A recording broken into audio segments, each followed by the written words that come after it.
Good day, everybody. Steve Prziborowski here. Welcome to episode 9 of Reach for the Firefighter Badge. Episode 9 is going to have a really short, sweet topic.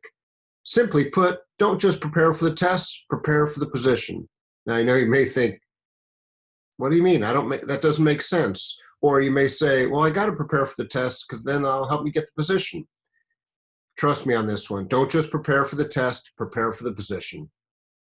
So, just a reminder, my website's code3firetraining.com as well as chabotfire.com. Lots of free stuff on the free stuff links, plenty of information to keep you busy for hours and days to help you become a better firefighter candidate as well as become a better promotional preparation candidate if you're already on the job and or just the best firefighter you can be.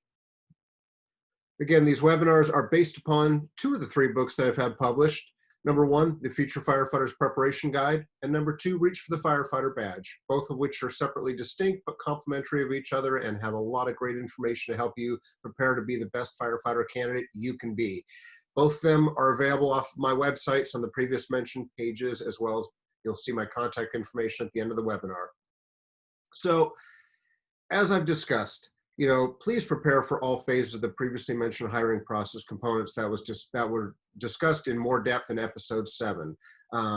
Each of these webinars have, touched upon many of the various phases of a typical hiring process. And again, what happens maybe where I'm at in the San Jose, California area versus what maybe happens in Texas, Connecticut, North Dakota, Minnesota, whatever, maybe slightly different, but for the most part, what a department uses to hire a firefighter or looks for in a firefighter candidate really aren't that drastically different any parts of the country that we're in. So the information I'm sharing here can be beneficial to anyone. Obviously, you've got to do your own homework and research for the area that you want to work in, just to make sure that there's nothing unique that I may have missed or that you need to really focus on.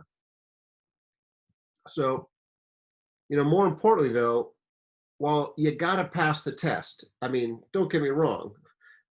If you're not passing a written examination or you're not passing an oral interview or you're not passing your physical ability test or even worse, your background investigations, if you're not passing those, you're never going to get the job.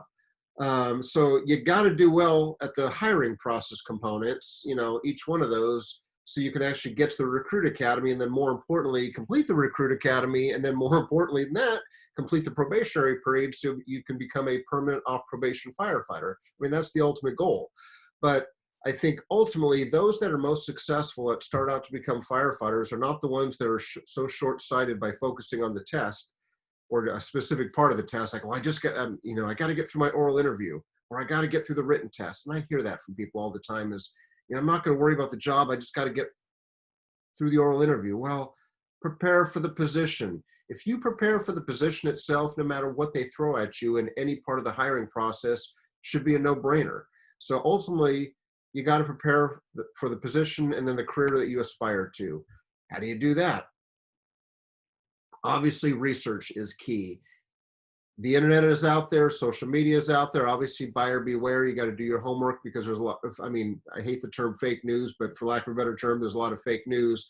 And maybe not fake news, but just as inaccurate news. And that could be found on department websites today. I remember hearing somebody say that the moment a website for a fire department or a city or whatever is updated, it's usually out of date within about 2 minutes because of changes that happen.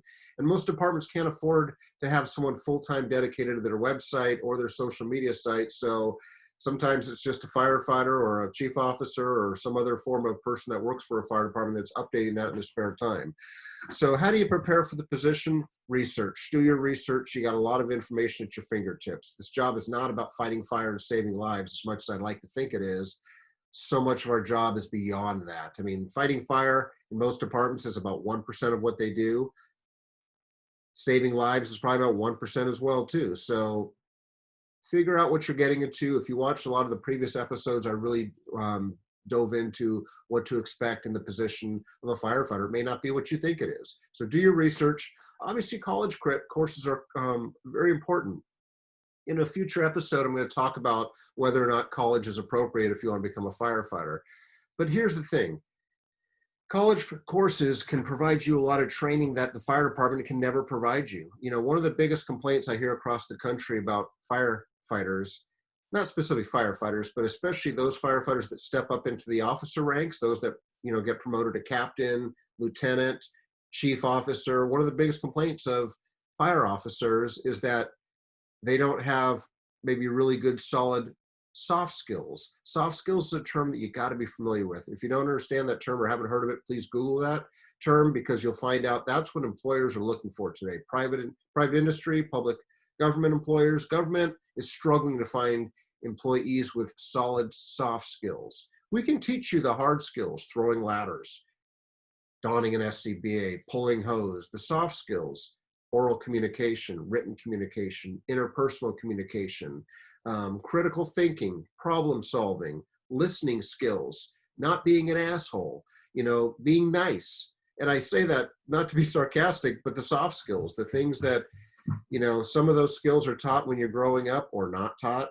And some of those skills can only be taught by, say, going to college. Because if you go through college, you actually complete a 2-year degree, a 4-year degree, or whatever. You think about, there's a lot of skills there that you're learning that we can't teach you on the job. So college courses, I think, are very valuable, and not just the firefighting classes, because if you take college courses and say get your 2-year degree in fire technology or fire science, you're going to learn more at the college than you will on the job. And that sounds strange, but if you think about it, most departments, when they hire you, put you through a recruit academy. The recruit academy could be a month, could be 2 months, 3 months, 4 months, up to 6 months. Regardless, even if it's a 6-month recruit academy, all the information about fire technology, fire science that you're learning in a 2-year degree program are going to overshadow by far what you learn on the job, and will probably ever learn on the job. For example, most college semester classes are about 53, 54 hours in length. So to get a 2-year degree in fire at most colleges, you probably have to have 50 plus hours of building construction, 50 plus hours of firefighter safety, fire behavior, maybe wildland if that's in your area, fire protection equipment and systems, fire prevention, all these core topics. So you think about that, 50 plus hours of building construction. Most departments are lucky to give you 8 to 16 hours, maybe 24 hours max during the recruit academy. And then they allow you to go into burning buildings.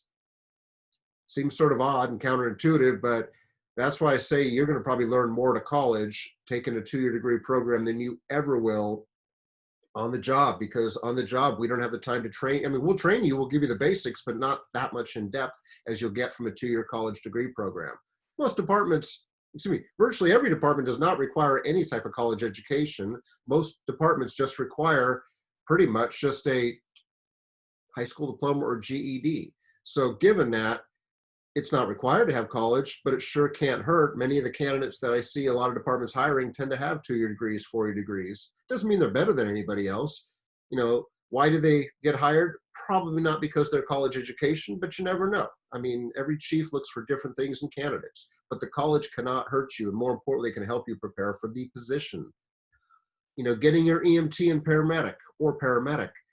Some departments require you to have EMT or paramedic before you can even apply for the department. So that's obviously a no-brainer if you want to work for certain departments. But even if the department doesn't require EMT or paramedic, since most of our calls are emergency medical service calls, it definitely can't hurt you to have that training, those certifications, especially that experience, maybe working on an ambulance, working in a volunteer capacity, maybe at a hospital or somewhere else, but having some patient experience can be valuable. Most departments don't require you to have completed a college firefighter 1 academy. Most colleges that offer a 2-year degree program usually also, besides a 2-year degree in fire, they may also offer EMT or paramedic or even an academy, which is a bonus plan if you can get a couple of those or at least one of those knocked off as part of a 2-year degree. But if you really think about it, a college firefighter 1 academy is basically the same as most fire department recruit academies, at least in California. When I went through my college academy at Chabot College back in 1992, that was tougher. Even though it was the same curriculum as the department that hired me in 1995, the curriculum was the same, but that college academy was a lot tougher. And the reason that I'm happy that it was tougher was because being that it was tougher, when I got hired, it made the academy that I went through very easy. Didn't mean I didn't have to study and refresh myself, because I've been a couple of years, but it sure made it a heck of a lot easier because I'd already been through the curriculum. I already used the same textbook that they used at the college academy. It's the same one we used on the job. The skills were the same. It was I mean, it really made it easy for those that I got hired with that had never gone through a Firefighter One Academy at a college. It made it tough. They were doing a heck of a lot of studying every night, whereas I wasn't. I didn't have to. I mean, it was just a refresher. And I don't mean that in an arrogant manner, but it was sure nice having the academy done with. But all those things can help you prepare for the position you're getting into. Volunteer experience can help, maybe fire, maybe EMS, emergency management. There's a lot of different types of volunteer experience, volunteering for your city or county. And we'll talk more about volunteer opportunities in a future episode. But again, you may find yourself in a position to maybe be a fire explorer, fire cadet, auxiliary, volunteer, reserve, whatever the department calls it. Now, many departments don't have volunteer type programs, but many do. Do your homework, maybe not in your own town that you live in, but maybe in a neighboring town, maybe in a town that's an hour away or 30 minutes away. They'll still probably want volunteers. So take a look around, but prepare yourself for the position. And I think one of the best ways to prepare for the position is networking, maintaining, and building relationships with those that are on the job or have been on the job. You know, one of the best things you can do is share your passion and your enthusiasm with your family, your friends. Let them know you want to become a firefighter, because one of the best things about letting your family and your friends and maybe others you come in contact with know that you want to become a firefighter is chances are if they like you, they're going to be helping you out. Meaning they may say, hey, you know what? Oh, you want to be a firefighter? Hey, my father's retired from Fresno Fire. You want to meet up with him sometime for coffee? Yeah, sure. You know, or hey, my sister's on the job with Los Angeles Fire Department. It's amazing how many people are on the job in various ranks. I mean, people, you're going to run into, I mean, through your family, through your friends, people you network with, you come in contact with, maybe it's your current employer. You're going to find a lot of little relationships that you'd be amazed about. Someone knows a fire chief, or someone's married to a fire chief, or firefighter, or captain, or battalion chief, or somebody that has some experience, past, present, or future. So take the time to do those things, because you'll get a lot of good little leads just by networking. Now, when I say at your current employer, be very careful, because when you're at your current employer, I'm assuming that's not a fire department, and you let the cat out of the bag that you want to become a firefighter, and you basically want to leave like I did when I was working at Long's Drug Stores, which is now CVS. I remember letting my boss know that, hey, by the way, I am a manager and I'm one of your management team members, but I also don't think this is a career. This is a great job, but it's not a career. I want to become a firefighter. That's a career. And I remember as soon as I told him that, he was devastated, because I think and I say that as a compliment, because I heard afterward that it crushed him that Long's Drugs was not my career. It was his career, but I was not like him. And I appreciate the opportunities I got through Long's Drugs, but it just wasn't for me. And that's okay. I gained a lot of valuable experience that I think transferred to the fire department, but it hurt my relationship at Long's Drugs. I mean, it is what it is, but you got to be prepared for that. So I'm glad I let people know, because number one, I gained a lot of relationships, because again, a lot of people I work with at Long's had family members or friends that were firefighters. So that was great, because I got to make connections there in many departments. But you know what? It's the cost of doing business. And I also look at it this way. I'd rather be transparent and upfront versus appearing to be not. You know, so you know what? I had a choice. I could have kept my mouth shut, but I also knew that at some point a fire department would be calling Long's Drugs, and probably him, to get a reference on me and to ask how I was on the job. And the last thing I wanted to do is wait until the last minute and say, hey, Mr. Lauren, by the way, you're going to get a phone call from the city of Oakland, for example, probably today, this afternoon. Can you give me, a great review, because I want to be a firefighter, and catch him off guard? I mean, that's just uncool. You don't do things like that. You got to be professional about this stuff. So like I said, I was upfront about it. I think it hurt my relationship with him, but he respected it. I found out after the fact, but it disappointed him, because I think he was like a father, thinking that I'd be a son that he never had, that was going to be in his footsteps as a store manager, which was just not in my cards. But anyway, each of these things can help you prepare for the position. There's no one right way to prepare for the position. And here, people can get hired without doing any of this stuff. Trust me, people can get hired and do get hired without doing any of this stuff. And you go, how the heck can that happen? Well, as I've talked about on virtually every episode, most departments, 100% of your score is your oral interview score. There are some that do great at oral interviews, and it's not just BSing people with, hey, this is how great I am. promising the world. That's not what I'm talking about. It's just those that can light up a room. They come into that oral interview with a smile on their face, with passion and enthusiasm, nice firm handshake. Well, now the firm handshake, given that this is June of 2020 and we're in the middle of a COVID-19 coronavirus pandemic, that may be changing. So you may want to hold off on the handshakes for the time being. But anyway, my point being is those that can walk into a room, not just command respect, but also be respected and give respect. And those that panel, those 2, 3, 4 members or whoever's on the other side of the panel actually connect with and say, you know what? I like him. I like her. I want them to be a part of our department, part of our family. And I think that's that key of how some can do none of these things, but be successful. It's rare. Trust me, it's rare. But there are some that don't do any of this stuff, fresh off the street and walk into an oral interview panel and say, hey, this is what I have to offer. And the oral board just sucks it up because whatever, they find a connection. So those things are possible. But I wouldn't put all my cards in that. To me, the more you can do to prepare yourself for the position, the better. Because here's the thing too. You may have none of this stuff and it can get you hired because you have a great oral interview charisma and connection with the panel members, but you still got to get through the academy and you still got to get through the probationary period. And then more importantly, the next 20, 30, 40 years of your career. So I'm not saying it can't be done, but again, the more you can do to set yourself up for success, the better you can be. Think about this. Think about this. One of the benefits of taking college classes, especially in academy. How many professional athletes do you know? If you follow sports, I know some don't follow sports and that's cool, but work with me here. If you follow sports, you'll understand that very, very few athletes go right from high school. They may be rock stars in high school. They may be the best baseball players, football players, basketball players, whatever in high school. Very few go right to the big leagues and the pros.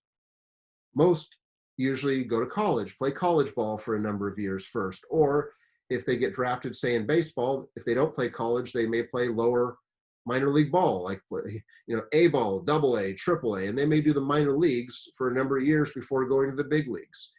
Football typically, again, drafts people out of college. So again, those that usually have played college. Well, think about all those top-notch athletes. Think about the best basketball players, hockey players, football players, baseball players, whoever it is, whatever sport you follow, if at all. And if you don't follow a sport, think of those names you may have heard. Just work with me on this one. The best of the best usually have played college or minor league ball. Even LeBron James, he's an exception. Think about that. LeBron James went right from high school to the big leagues. And he's been in the big leagues for what, 15, 16 years? But he is probably 0.00001 or whatever astronomical percentage point of individuals that have gone high school to the big leagues, and more importantly, not just gone to the big leagues, but have stayed in the big leagues for 15 plus years and have become, some of the best of that sport. You may not think I don't know if he's the best overall, if he's the second best, but I bet you could probably argue LeBron James is in the top 10, if not the top 5 best basketball players ever. And that's just my opinion. But again, you can't look at him and say, well, he went right from high school to the big leagues and, he's done awesome. Yeah, he's an exception to the rule. He had such God-given talent that he was able to make it work. You can't rely on that. Very few in the fire service are able to do that without, say, preparing themselves with, say, college ball or minor league ball, such as what you're doing by going to a college and getting your fire technology degree, going through an academy, maybe being a volunteer firefighter if you can get that, and working out the kinks, the rough edges before you get hired. So ultimately, as we're closing here, by preparing for the position, you should be able to handle virtually anything asked of you during the hiring process, including the recruit academy and the probationary period. So think about that statement. If you prepare for the position, then it shouldn't matter what they throw you, whether it's the written test, whether it's the oral interview, the recruit academy, all those different parts of the hiring process. You prepare for that position, you're not going to be perfect. You're not going to be able to cover everything, but you're going to be able to handle most things thrown at you. So that, I think, is the reason to prepare for the position, not the test. So just like when you get on the job, say you become a firefighter, good for you, congratulations. And now you say want to become a captain. Well, you've been a firefighter for 5 years, now you want to become a captain. I help a lot of people not just get hired, but also get promoted. And so many people, hey, Steve, I've been a firefighter for 15 years with whatever department. I want to become a captain. What do I need to do to pass the test?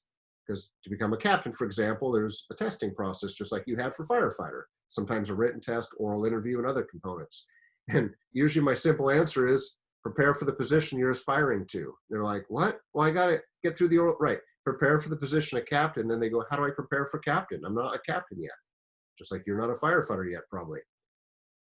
Well, if you're a firefighter, you want to prepare for captain, guess what? Take some classes, especially some fire officer classes, some leadership classes, some management classes, some supervision classes, strategy and tactics, communication skill classes, back to that term soft skill. Yeah, prepare for the job you want, and then whatever the testing process is, should be a no-brainer. I know, easier said than done. So as always, thank you all for the gift of your time. Hoping you're finding these webinars, vlogs, webisodes, whatever you call them, to be of some value. My contact information as always is right here. Please connect with me on social media as well too. And more importantly, please reach out if I can ever be of assistance, or if you have any future ideas for future webisodes, episodes of webinars, or whatever it is. So if someone knows a better term for me to be saying, I'm all ears, please share. So that said, take care, everybody. Have a great day. And until the next time, be safe, be well.